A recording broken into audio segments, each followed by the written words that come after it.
cilat janë pasojat, sa vështirë është me u divorcu? Shterni të gjitha mundësitë që të jeni prapë bashkë. Mos u ngutni, pritni.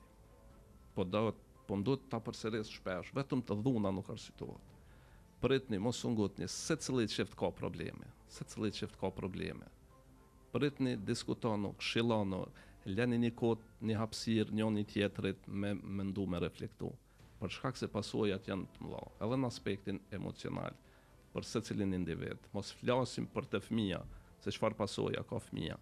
Do të jetë i bullizuar në rrugë, do të jetë i bullizuar në shkollë, prindrit do të shtyhen njëri me tjetrin kush do të marrë kujdesin e fëmijëve në gjykat, do të ketë probleme ekonomike për shkak se duhen avokat, do të me pagu alimentacion, sidomos nanat vetëushqyese kanë ma problem, do të jenë shumë të paragjykume, do të shihen, themi kushtimisht, si kafshat më lehtë për manipulim për shkak se janë në situatë të tillë, dhe në këtë mënyrë pra pasojat janë gjithëpërfshirëse. Por prap po e them që në qoftë se nuk e keni seriozisht martesën me dashni dhe respekt, mos hyni për presion social, qoftë familjarëve, qoftë rrethit. Po. Shto këtu që mos me fillu me kriju familje, ose me fillu me mendu për fëmijë nëse vetë je pasigurt ose i pasigurt në martesë. Ekziston një farë teorie që ndoshta kur të bën një fëmijë, atëherë problemet e çiftit mund të edhe të pushojnë për shkak se përkushtohen fëmijëve. Kjo jo vetëm tek ne, po ndodh edhe në botë. Mirë, po mendoj që kjo teori është gabim.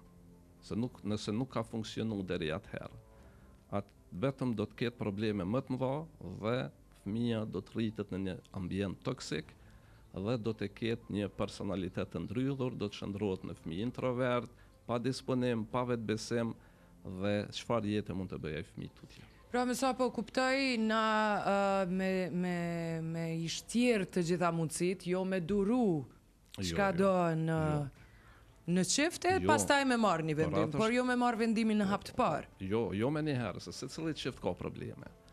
Ne kemi parë që ma herët, për atë është e rëndësishme, sidomos tek femrat, të marrin trashëgimin nga baba. Jo për diçka, po thjesht edhe i takon. Momentin që e ki një pronë tonën, nuk ki nevoj me duru dhunë dhe represion vazhdueshëm. Ne e dim që shumica, sidomos e grave, përjetojnë dhunë psiqike, fizike, edhe në pamundësi ku të shkojnë dhe ku të kthehen. Kjo është shumë e dhëmshme. Tek ne nuk ka, për nanat divorcume, për shembull, ekzistojnë disa strehimore, ku maksimumi mund është me nejtë 6 muaj edhe me kaq duhet ta lirosh për shkak se vjen dikush tjetër.